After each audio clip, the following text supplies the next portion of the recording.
Hello, ThinkPad collectors, Pentium 4 power users, and eBay sellers. This is Catch, episode 4, and this is going to be about the ThinkPad G41. This can also be about the ThinkPad G40 as they're similar machines. And this is not going to really talk about the ThinkPad G50 because that is, I don't know what it is. But the ThinkPad G41 and G40 series, they both use the mobile Pentium 4 processors. They were the desktop replacements of the T series. IBM decided to go big and huge, and they brought this crazy fan system going on. I actually have this is a unit that has been sadly broken, but as we see, we have this gigantic fan, and we have a second fan right here. Now, this one in particular is the G40. This has a floppy drive, and G41s, they have an nVidia, I think a HT Go, what did I put on there? GeForce FX Go5200 with 128 megabytes of RAM. Powerful stuff. The best way to tell the difference between the two, if you don't know which one's which, is that it has, floppy drive on the G40s and it has a fan grill on the G41s. But there might be a chance that it's just an empty fan grill right there. Or I should rephrase that. It just has air inlets because the actual graphics card doesn't have fans in it. It just has a heatsink. But it is a pretty big machine. It is, I think it's bigger. It's bigger than the 770, which was IBM's biggest laptop. Now, the W700DS takes the cake on the biggest and heaviest ThinkPad.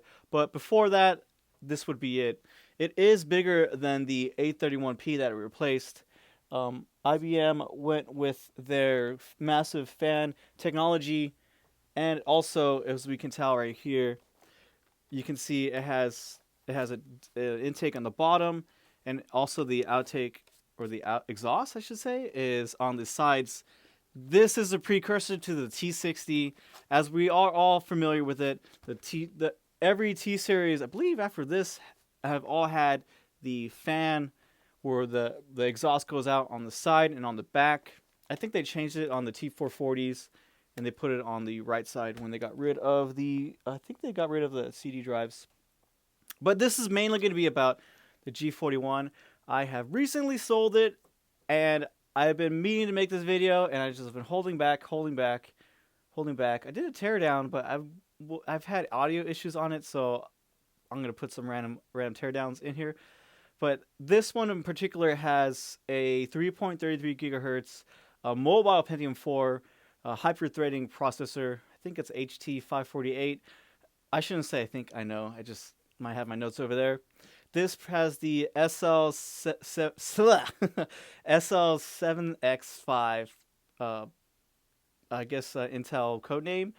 It is the second most powerful mobile Pentium 4 Prescott. I think it's the most powerful mobile Pentium 4 HT processor. Oh my gosh, it's so hard to explain.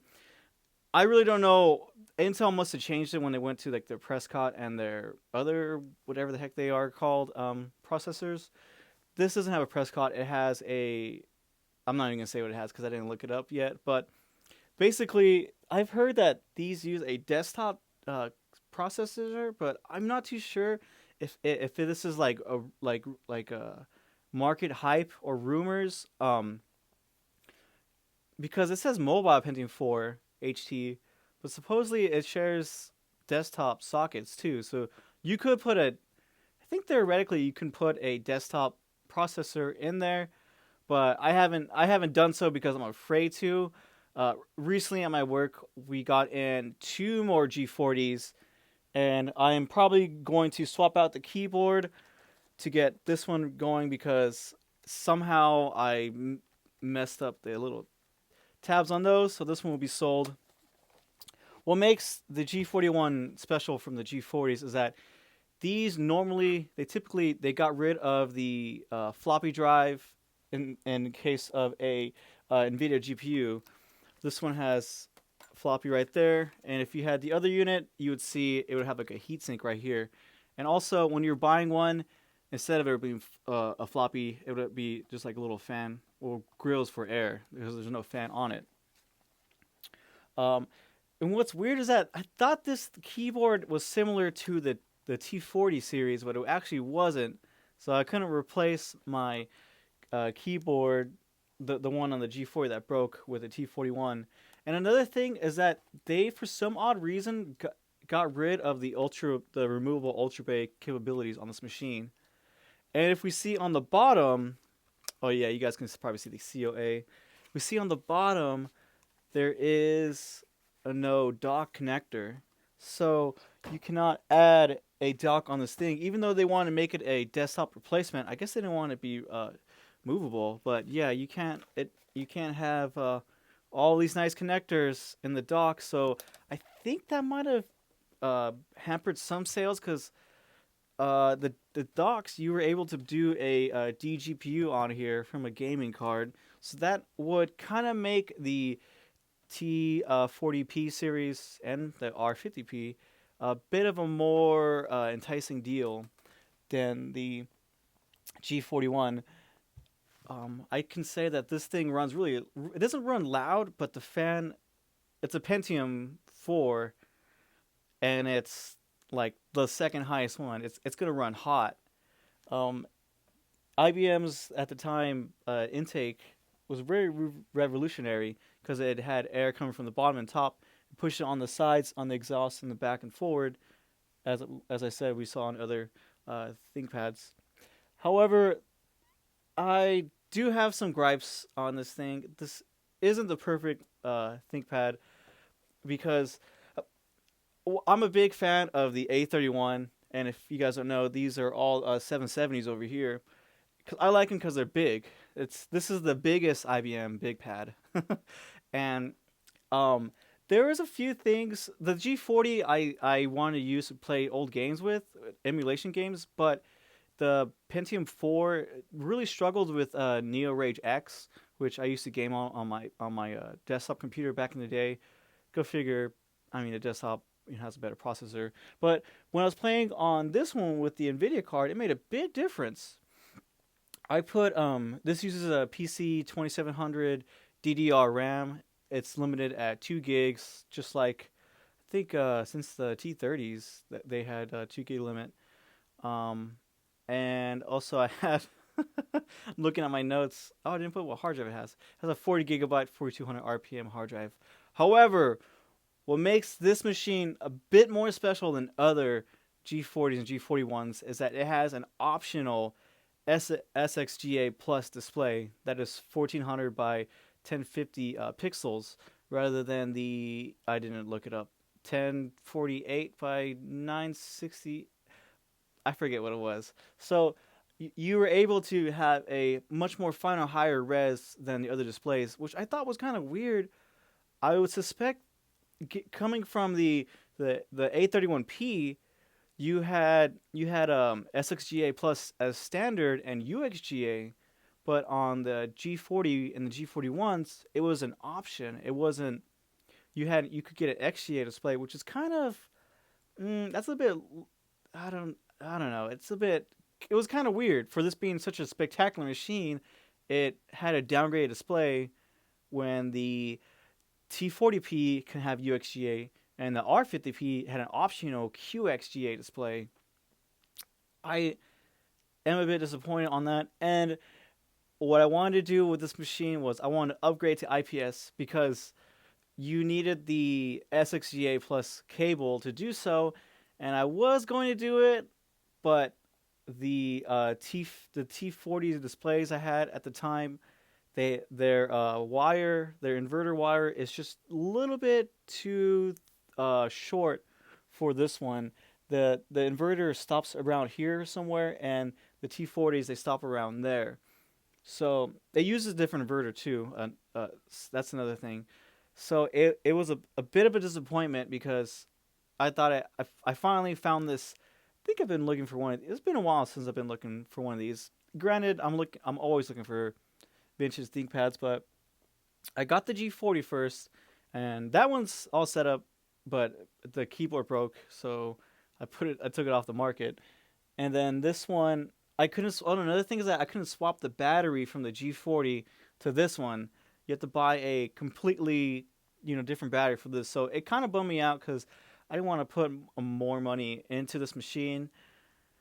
And I figured whoever's gonna buy one of these, if they wanted to get a battery, that's the thing. The battery, I would rather have somebody else buy the battery and then they deal with the warranty rather than me, because I might be able to get the system with a good warranty, and then it comes to them. I need to return the battery, so I have to get that battery back from the other person I sold it to, the person I sold it to, and send it back to the OEM or the seller. But yeah, it's just see how much of a mess it is. So whatever.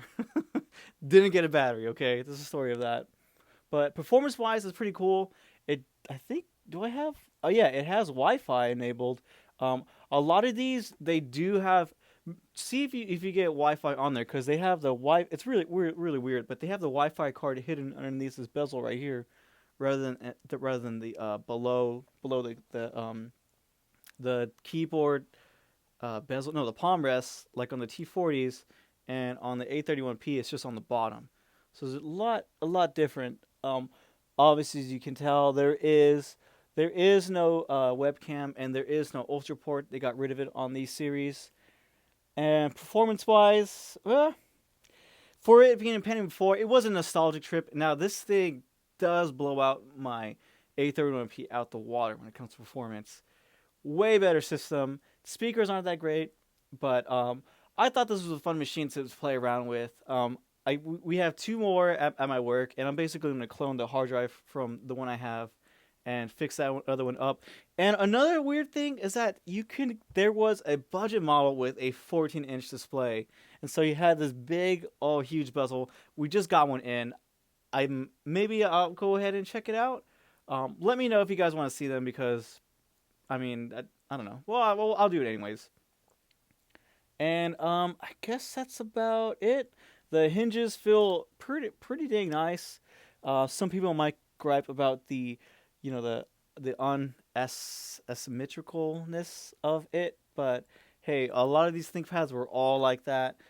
And last but not least, I guess pricing wise, I recently sold this for $130. I had it at $200. There's a lot of people who still buy XP computers for $100 to $200. It just depends who you're looking for. I did make some money off of this, but not too much. I was thinking about auctioning it off. I was gonna make a video first and auction it off, but here I am. I can't make that video now. And auction it. I sold it. Now I gotta make a video, because if it goes away, it's gone, and I don't want to regret not making a video when I could have. And I guess that's about it. The difficulty on this thing, it wasn't too hard. I kept on having failing hard drives, which was a bummer. But it installed XP fine. I'm using that version of Windows XP on this machine.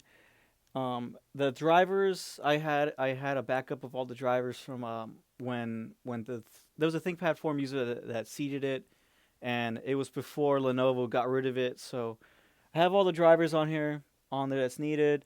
It has Opera. Web browsing on this machine isn't that great, because it's an old, Pentium 4 is really long in the tooth. I really recommend a Core 2 Duo to really, if you want to go something really old to web browse. But that's not the case for this machine.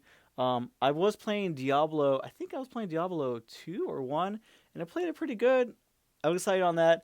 I did record some footage on it, but again, I had audio issues. And the display, even though I couldn't do the SXGA display, is actually not a bad screen. I thought it was IPS at first until I, changed the angles. But I was super excited when I found this thing that it was an SXGA display. As I said, I tried 3 different screens, and they all have just the cable is just shorter, just too short. There are a few different inverters, I believe, and a few different SXGA plus display cables. Really weird. It's really cryptic now to find. And these are just coming extinct. So thank you. I didn't get your name. I'm sorry. The person who bought this, I want to say thank you very much, because there's a video of this out now. And that's about it. Oh, and then the one thing I forgot to add was that the AC adapter for these are huge. I think this is a 92 watt or something like that. It is a lot bigger than the typical. This is for like a T43P, so it's a lot bigger. I believe some of the docks use this connector, this AC adapter. However, it is not as big as the prototype 22521 ThinkPad. I do want to make a video about it. My ThinkPad is not working, sadly, but I'm almost done doing research on the IBM ThinkPad. So with that, I think I'm going to be done, and I will see you guys around. Bye-bye.